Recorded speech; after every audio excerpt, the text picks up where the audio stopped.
The Bible says people who carry the characteristic of being diligent can't help but succeed.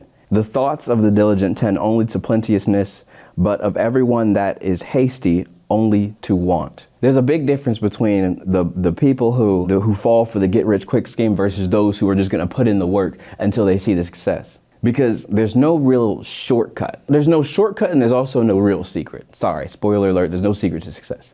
It's flat out, it's blatant, everybody knows it. The person who's going to put in the work, the person who's going to learn their craft, the person who's going to continuously figure it out, and then even if they fail, take that as a lesson and keep moving forward, that person is going to succeed because there's no way that they can't. It's a law.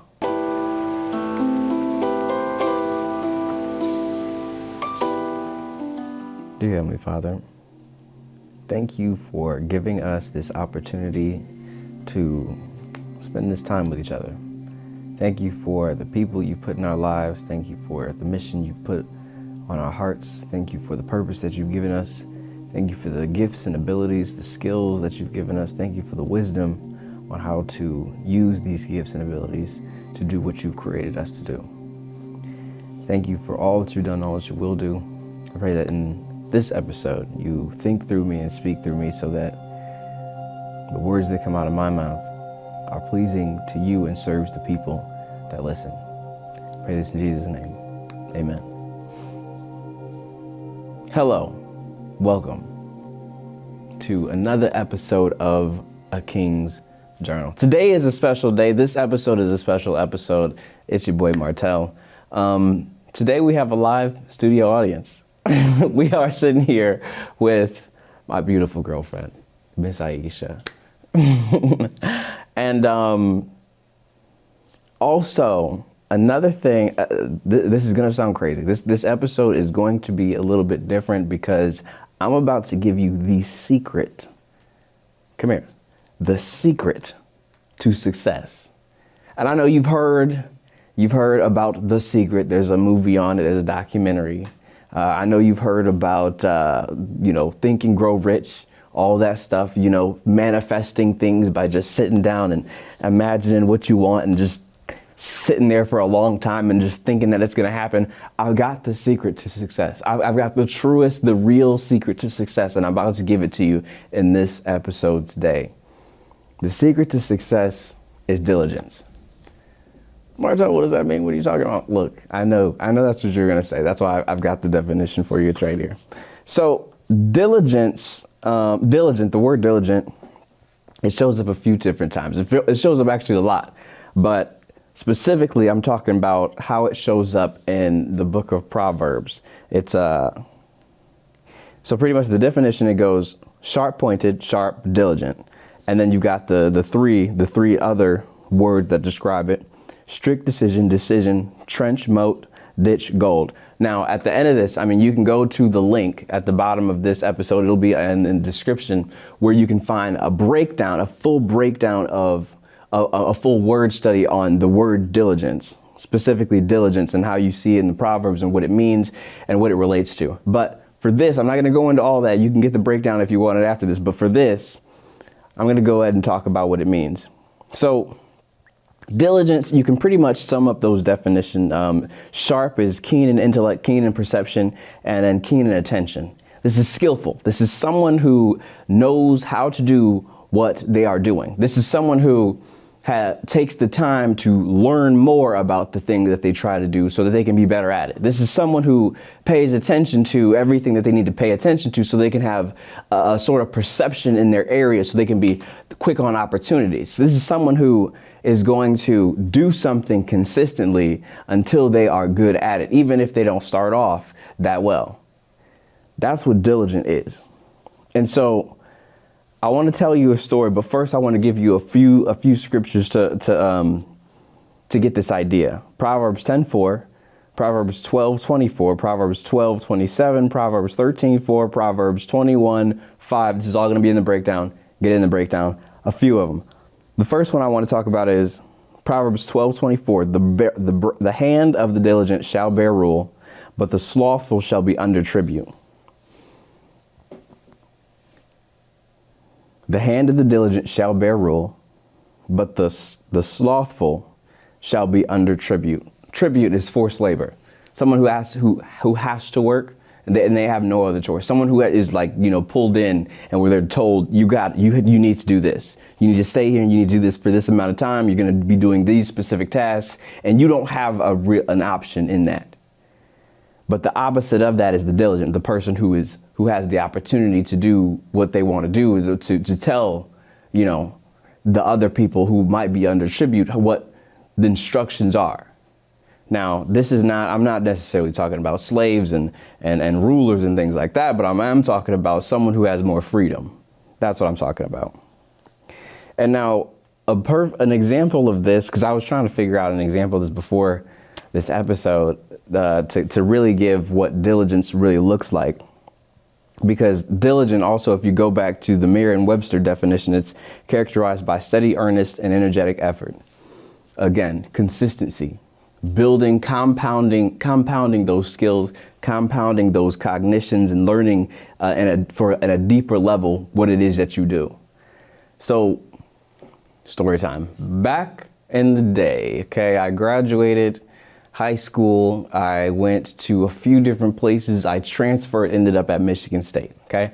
I've told you before about my vision, my dream from sophomore year of high school and how it had to do something with a network. I didn't know anything about that or where that was going to take me, but I knew it had something to do with media. I knew it had something to do with communication. And I knew it had something to do with visual art. So I went to Michigan State and I was in I was in mass media and information. That was the name of the major. It's weird because at different places it's just communication, at other places telecommunication, but at Michigan State it was called media and information. So that's what I was doing. I was in this journalism class, and then I saw a flyer like in the middle of the room after we did our intros. I saw a flyer. I picked up the flyer and I saw on it there was a guy who was standing at a camera. He had a bunch of gear on. He was standing at a camera and he was at a football game. Immediately, I was incredibly interested in whatever this person was doing, and I wanted to be a part of it. And so I looked on the flyer. It wasn't very clear on who you needed to contact to be a part of this thing. So I asked the professor. He led me to somebody, and then that person led me to somebody else. And then eventually I went to the Breslin. The Breslin is where I ended up talking to a man named Bob Armstrong. And Bob Armstrong interviewed me for a thing called Spartan Vision. Spartan Vision is like the media arm of Michigan State athletics. And so came in there, no experience in live production at all. No idea about how any of it works. I just know that I saw the dude on the flyer. Literally, I'm telling him this in the interview. I'm like, I saw the dude on the flyer. I wanted to be a part of this thing. I'm ready to do whatever this is that you guys do. And also, the interview was in this control room. So it's like, if you know what a control room is, there's these giant boards with a bunch of lights and a bunch of screens in front of you. And when it's on, you can see that on those screens are different camera angles. Someone's carrying these cameras inside of the stadium. And then on these screens, you can see through their lens. And then the board, this giant board, is used to control what goes out on the big jumbotron that everybody's watching inside of the stadium. I'm hooked, absolutely hooked. So Spartan Vision, in Spartan Vision, there's the BTN Student U side. So BTN Student U is where they do all of the live streaming of the games, of live streaming of sports that don't have a jumbotron, and some that do, but it goes out to different platforms. It's not as popular of a sport. They go to BTN Student U. And so the main sports, like I'm talking like basketball, football, those ones ESPN comes and those are broadcasted out on ESPN and everything. But there's also the jumbotron. Everybody's watching that video board. And so to start off, I was the guy who was on the camera. I was a camera operator. I absolutely loved being a camera operator. But I told Bob, Mr. Armstrong, inside of the Breslin, this was probably a week or 2 weeks after I started there. I told him, but by the time I leave here, I am going to be a beast at everything in here. And so I was in this is in this man's office. There was a real Kanye West moment, all right? Like, I didn't jump on any tables, but I stood in this man's office, told him, and there was another guy there, I'm going to be a beast at everything in here, okay? And so from that point forward, there was no, every day I'm thinking about, dreaming about coming back to a game, working the camera, learning how to be a technical director, learning how to be a director, learning how to change the colors during the game, and everything that goes into making a live production work. And so every single day, every game, let's talk about energetic effort. When there was a game, they would go ahead and send out an email to everybody to see who was available to work it. I was on every single game. Look, if you were at Michigan State, or if you went to a game between like 2017 and 2019, chances are I was behind whatever you saw at the actual game, okay? That was me. That was me. And so, because I did not miss a game. I'm telling you, like, no matter what the sport was, if it was gymnastics, wrestling, if it was swimming, I'm going to show up for something. I'm sure I'm gonna make it happen. And so I was at every single game. They couldn't really get rid of me. So I learned every single position, because they start you off at camera. Then after you do camera, then they typically let you go into like a more important, I wouldn't say more important camera, but a camera that has more technique and more skill that is involved into it. Something like a tight follow. And so after you do that, then they might let you into the control room if you're interested. And when you're in the control room, maybe you'll shadow somebody who's a technical director. What I mean by technical director is that's a person who actually presses the buttons on the big giant switcher, and they have to know what button does what to make sure what graphic and what, trivia game and what answer is supposed to go onto the board inside of the main stadium. And so I was shadowing that. I did the color because also, you might not know this, but inside when you're doing this live production, the camera operators, they don't actually control how light or dark the shot is that goes up onto the board. There's someone in the control room that's actually switching that for them. So I learned that. Then I took every opportunity to watch the person who was directing get the cadence, like ready one, take one, ready two, take two, ready graphic. All right, roll it, play. All of it, everything. I was a part of every single thing. So I made my way around camera, then I made my way around the control room. And this kid who came in super energetic, telling the guy he was gonna be a beast, I end up in the control room directing, and I've only been here for like a year. And this was not something that anybody did, but I wasn't done yet, because like I told you, there was BTN Student U. So I found my way over there, and I ended up doing the same exact thing. And then I said, no, that's not it, because I also want to be a part of what you guys are putting out. There was a whole different department that did post-production. Like, they had social media content going out, and they also had what's called the Spartan All Access show. This is like the crown jewel. Like, if you can be a part of this, then you've made it at Michigan State. So this was the ultimate goal. So I had done live production, I had done the live stream, and now I was working on the social media, because I saw, like, there was one student who did it. He like made this animation. I thought that was the coolest thing. What I did was I went back to that same office. I talked to, it wasn't Bob, it was this other guy who was in there, and I said, hey, how do you make this? I showed him a video. I said, how do you make this? And how do I start? Because I had never edited a video before. Like, I hadn't, used any software other than like something that I found like on the internet, something light or something in high school, but I hadn't really gotten into it. And so I asked him, I want to make this thing. I want to make this thing spin. So he told me you should learn what After Effects is. For those that don't know, After Effects is an Adobe software. It helps you to animate things, and you can edit videos inside of Adobe. What I did is I took that information, then I used one of the Michigan State's computers in the communications building, and I spent my entire night trying to animate my name.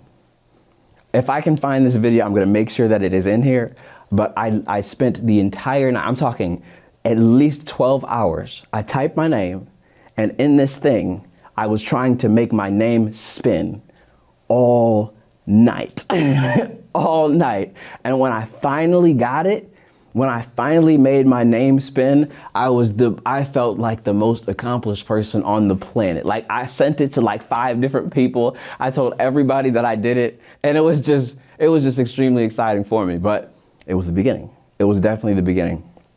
After that, the summer came, and next year I came with a whole new energy. I'm like, okay, so now I figured out like how live production pretty much works. And now I'm getting a feel for all this editing stuff because I want to be a part of the Smart and All Access show.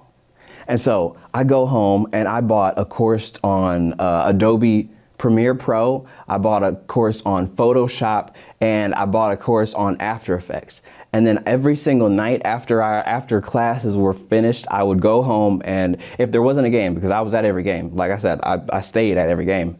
But if I didn't have a game and I wasn't in class, I was studying how to edit videos. So I'm just shooting random things just so I could go home and edit it. And so this was a constant thing every single day. And then I would bring in a new project. I would say, all right, so they have a need for Halloween's coming up, so they're going to need something for social media on that. And so I would say, hey, let me take it. They'd give me the project. Then I would use that as an opportunity to learn something new. And so I was doing this every single time, every single day. And so within a year, I had learned how to animate. I had learned how to edit videos. And then this man, I told you I would not get out of their face. So they had to let me use a camera, and I started shooting for the Spartan All Access show. Now I didn't make an episode yet. I'm close, but I'm not there. They let me start shooting. So now I was going to the games, and I had a different camera. I wasn't on the live production side, but I was on the post-production side because I got the fancy camera now, and I'm shooting like slow-mo videos and everything. And so when I was going to the games to shoot the B-roll for the Spartan All Access show, then now I have new footage to use to try to edit. And so I'm editing this new game footage. I know how to work with slow-mo now. And since I learned I learned how to animate before I learned regular video editing. So my regular video editing was like 5 times better because I'm like the only person who knows how to animate. There was one other guy, his name was Clay, and he was a senior, and he was way more experienced than me, but I sat next to him every single day just to look at what he was doing and try to do better than him every single day. And he had been doing this for years. I had just started doing this thing, but I had learned so much in such a short amount of time because I just would not stop. I was obsessed with learning this stuff. And so then eventually my time came. You shoot enough B-roll, you make enough videos for social media, you do enough live production. And I mean, I'm telling you, I did all of it, every game, every position. They gave me the shot to create my first feature for the Spartan All Access show. This was huge. This was absolutely huge for me. Because in a matter of only a few years, I went from not ever picking up a camera of my own to creating a feature for a nationally broadcasted show. They gave me the opportunity, and I was going to run with it. The reason that I was so inspired and I knew that it was possible is because there was 2 people who were there while I was there, graduated before me, who had gotten the opportunity to make a feature. And Clay was one of them, and then one dude before him. And so I knew that I could do it because I'm sitting next to Clay out every day. And I'm like, Clay ain't better than me. I'm gonna figure this thing out. So they gave me the shot, and my feature, they introduced me to the athlete. Her name is Asia Reynolds, and she was a track and field athlete. And so in that room with her, when I finally met her, I pretty much just laid it flat out. I'm like, look, this feature, yes, it's my first feature, but this is gonna be dope. This is gonna be real good. We outlined the story. It was with my guy Shane, who was amazing. He's amazing at shooting. He's in the military now. I said military. He ain't dead. He's alive. He's in the military. He's doing his thing. But it was me and him who were supposed to be working on this feature. She was from Chicago, and so, but the crazy thing is she was from Chicago and she had to go, she was in the NCAA championship indoor and she was working on being in the NCAA championship outdoor. And so she had a busy schedule, but they didn't have a bunch of footage of her. I don't know if you've ever, heard about Michigan State track and field, but there's not a lot of news about Michigan State track and field. So there's not a lot of footage about this person. So I had to go get the footage. And the only competitions that she was in was the one that was going to be in Chicago. And they look, they paid the students $10 an hour, and you weren't allowed to pay students more than $10 an hour. And you also weren't allowed to let them work more than 29 hours a week. I worked way more than 29 hours a week. Don't tell anybody. I worked tremendously. I told you I was in there every day. I just wasn't logging hours at that point. I was just driven off of passion. Like, I didn't do nothing else but this. And so I took it upon myself. I'm like, look, you give me a pass to get into this. I'm going to drive there and I'm going to shoot this myself. And they said, okay. So they gave me my pass, my credential. I drove up to Chicago. I drove up to the NCAA indoor championship, and I shot all of the footage. I shot because her family was going to be there. Her coach, her childhood coach, who was going to be there. Like, her mom, who doesn't show up to sports. Like, this was going to be one of the biggest things she's ever shown up to since she's been in college. She was going to be there. Her sister was going to be there. Everybody was going to be there. I'm like, I cannot miss this. This is essential. This is an essential part of the story. I made it to there. I shot the footage. I took it back and I went to editing. Okay. I also went to her hometown, which is like, if you look it up, it's like on Google, it's like one of the worst places to be in, like in the country. And I went over there with like this $5,000 camera, just shooting stuff, trying to make things look nice. And so I went back, edited this thing. I gave some sort of excuse like, oh, my friend is up in Chicago. That's why I'll go and, I'll just stay over there. My friend was going to be there the next week, but I'm like, I'm going either way. So I go back and I start to edit this thing. I'm spending, of course, every day just on this thing. If I'm not doing the school stuff, if I'm not working at a game, then I am editing this video to make it as best as it can possibly be. And it's still out. You can go watch it right now. It's the feature Asia Reynolds Spartan All Access show. And the crazy thing is, COVID actually, there was the noise of COVID happening. So like, they weren't sure if they were going to do the Final Four in basketball. They weren't. Certain schools were having conversations about making it so that no one can do in-person classes, and the news was starting to spread about COVID-19. Now, I don't care nothing about that. I'm trying to get this feature done, okay? And so I'm editing every single day, obviously going way over my hours. The crazy thing is when I finished on the day that I finished editing this thing, the guy, his name is Nick Baker, who runs Spartan Vision. He came to me and he told me that the school had sent him an email, because they had been sending me emails, but I'm just blowing past him. The school had sent him an email telling him that I can no longer work at Michigan State University because I had gone over hours too many times. Michigan State said that I work too much. Don't let him work anymore. I had just finished the video. COVID just started to happen. And on the day that I finished, I sent it off and I was done with it. Now it was time for them to do any sort of revisions or any sort of edits they wanted to, because they sent it to a different department to do that. But my part was done. I shot it, I edited it, and I put my stamp on it. This was something that I had made. And on that same day, he told me, you're pretty much fired because you worked too much.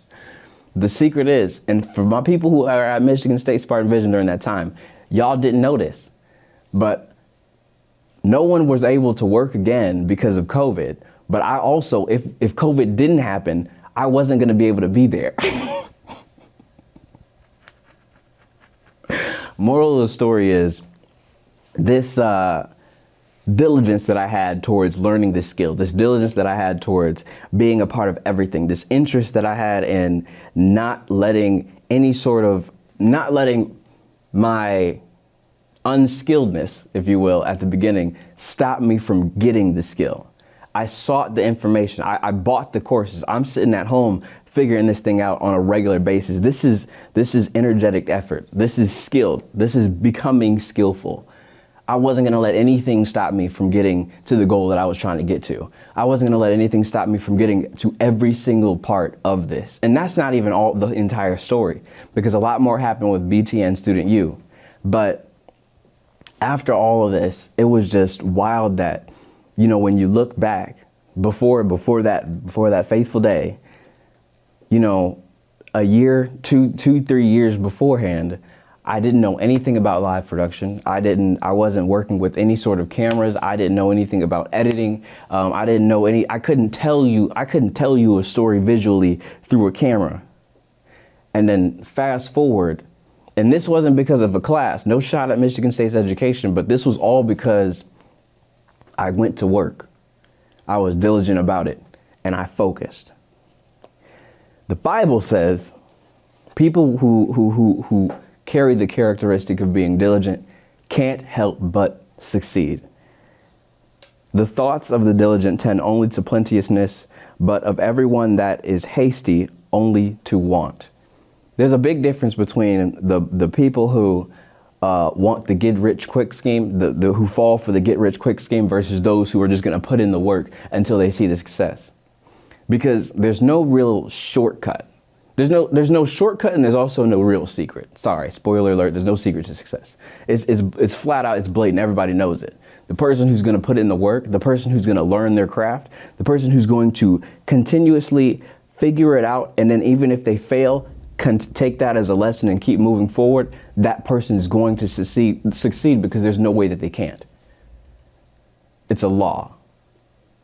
And so I took this energy, I took this effort at Michigan State, and then this is sprouted into the stuff that I do now. It's sprouted into this, and it's just been a complete blessing ever since that point in time.